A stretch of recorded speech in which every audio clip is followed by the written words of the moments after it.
une caractéristique de la Tesla Model S qu'on ne connaît pas forcément, c'est la possibilité de la faire avancer et reculer avec un iPhone.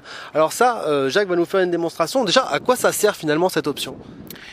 Bon, bah ça sert effectivement soit dans un parking, soit dans un garage qui est très serré. Un exemple de parking où, par exemple, on est entre deux voitures et que vous ne pouvez pas sortir de la voiture parce que l'autre qui est à côté, le conducteur, vous empêche d'ouvrir la porte ou c'est tellement limité que vous ne pouvez pas sortir.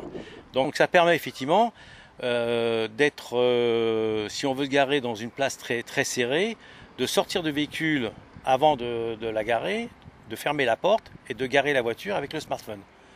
Et pour la sortie, c'est pareil. Si on ne peut pas rentrer dans la voiture, ça m'est arrivé un jour quand j'étais chercher ma fille à l'école, une autre voiture était venue à côté de moi et je ne pouvais pas rentrer dans la voiture. Donc j'ai sorti la voiture avec l'iPhone.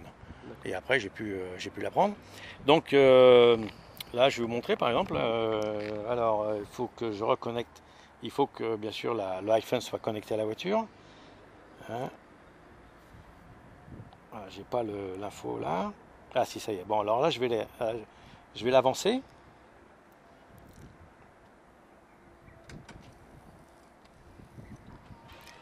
Voilà, donc elle indique qu'elle va avancer.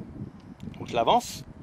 En admettant qu'il y avait une voiture à côté de moi, je l'avance suffisamment pour pouvoir rentrer dedans. Là, je l'arrête. Voilà. Donc là, je peux rentrer dedans.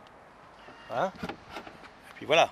Bon, maintenant l'inverse c'est pareil, la voiture est très serrée, ou le garage est très serré, donc je vais la reculer.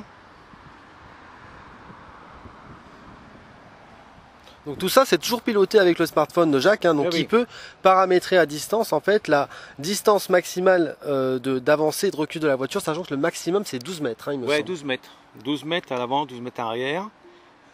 Et bon, il n'y a pas de souci à se faire au niveau de, comment dire, de l'obstacle à l'arrière ou à l'avant, puisqu'on peut programmer la voiture en lui disant de s'arrêter à quelques centimètres. Voilà, elle s'arrête toute seule. Je continue à appuyer, mais elle va s'arrêter toute seule.